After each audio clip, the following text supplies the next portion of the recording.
We're going to be learning the basic building blocks of drawing still lifes. In this case, we're going to be creating, in a future lesson, a candy still life. And when the candy still life's done, you get to eat the candy.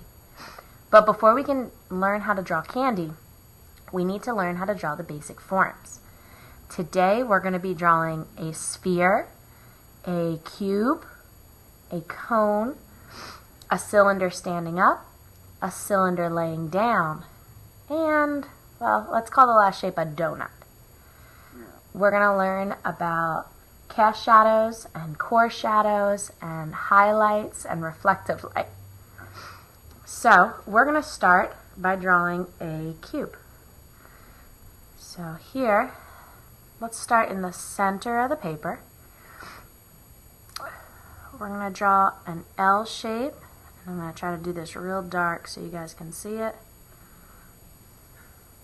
Like this. Now, it's best when you're first learning to draw something if you draw light so that you can erase if you mess up. But I'm going to draw dark for your sake. So, we have a diamond shape right there. Then, we're going to come down because in this case you can see two different sides of the cube. So we're going to come down a little bit. Now the thing about a cube is all sides are the same. They're all parallel to each other. They are all the same height, the same length, and they go in the same direction. Now a rectangular prism you would draw the same way, except two sides, I went a little crooked there. Two sides are longer, or these base sides are longer than the top and the bottom. But let's stick with a cube for now.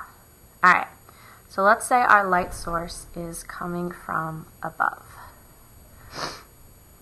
We're going to have, we'll say above and slightly this way.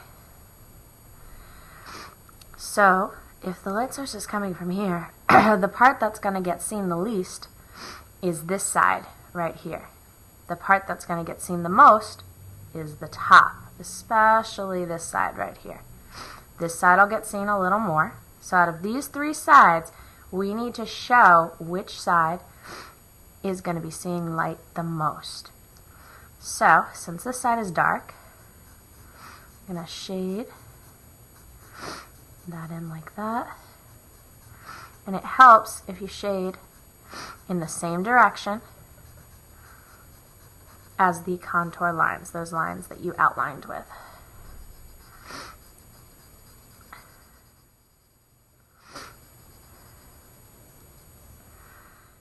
And we're going to go this way a little bit.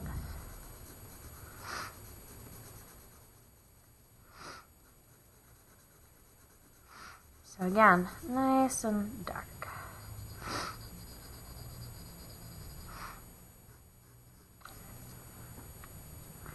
And you know what? I think I'm going to change that angle slightly, just like that. Alright, now let's get this next side. This side isn't going to be as bright as this side because the light has to go over this top to get to it. But it's going to be lighter than this side. So I'm going to use less pressure with my pencil to shade in. Maybe we'll make this corner the darkest because the light has to go over this corner to get to there, so it may skip and accidentally hit there.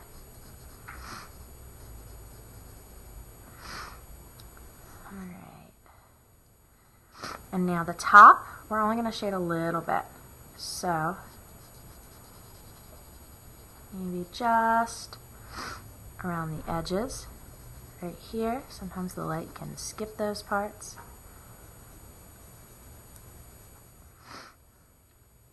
And while we're at it, let's make this a little bit darker. And there you have it. There is your shaded cube. Now we need a cast shadow. The cast shadow is what gets cast from the object, blocking the light. So if the light is right here, that means the cast shadow is going to be below it and slightly to this side, since our light is up there. So now the cast shadow, sometimes there's some reflective light, which is why I left this part a little brighter. The cast shadow, where it hits the object, is going to be the darkest. And then as it goes away from the object, it gets a little lighter. And sometimes it presents a bent image for the object. So we're going to draw that bent image. We want a very light outline because we're going to shade over it.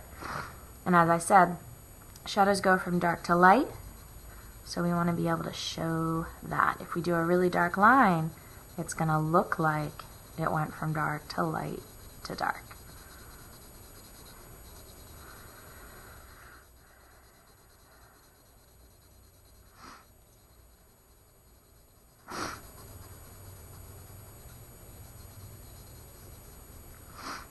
And it will come out a little bit more up here.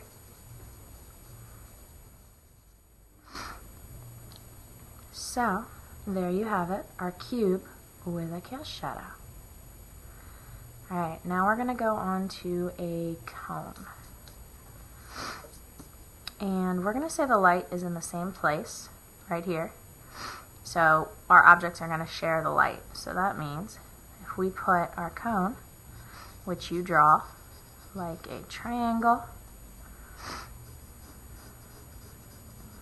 with a rounded bottom, just like that. Now right now we can't actually see the circle on the bottom of the cone, so we're just going to do a curved line. But our cast shadow for this one is going to be on this side because this is blocking the light over here, which means the cast shadow will be over here. In the meantime, let's put our core shadow. The darkest part, the furthest part away, is actually going to be right here. Now a cone goes up and down, so we can do a straight line up and down.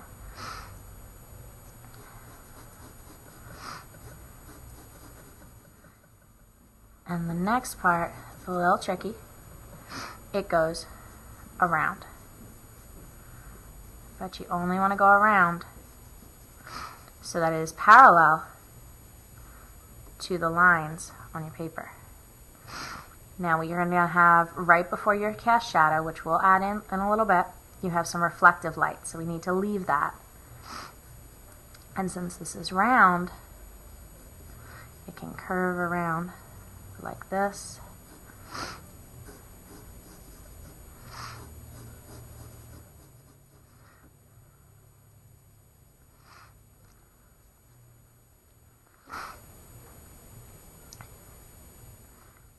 Some curvy lines in there.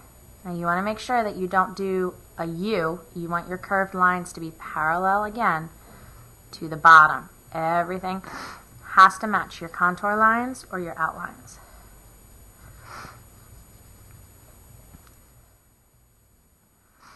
Just come around a little bit right here.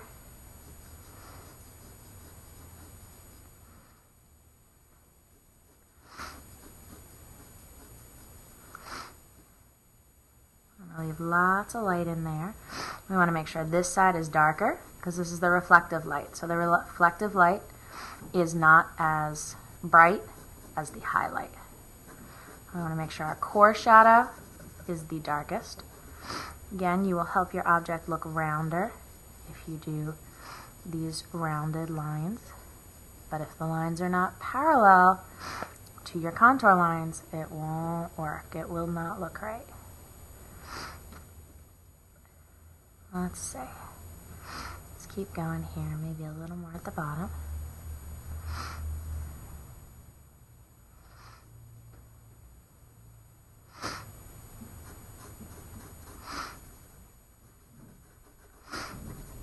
So again, I'm going straight down because on the sides it goes straight down, and I am going around because horizontally a cone is rounded.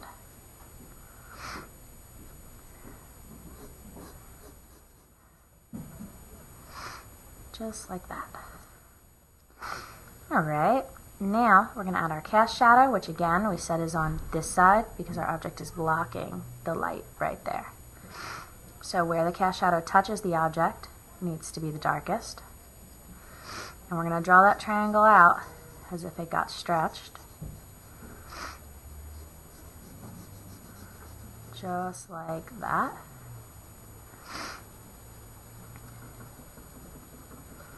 So again, darkest where it touches the object, and then we're going to get lighter,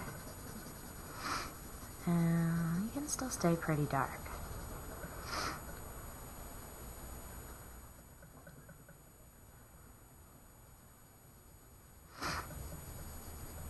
There you go. There you have it. Now you might want to go back in, add some better transitions in there, like that. But you got to make sure that you follow the directions of the contour lines appropriately. I cannot stress that enough. Alright, so our cone is done.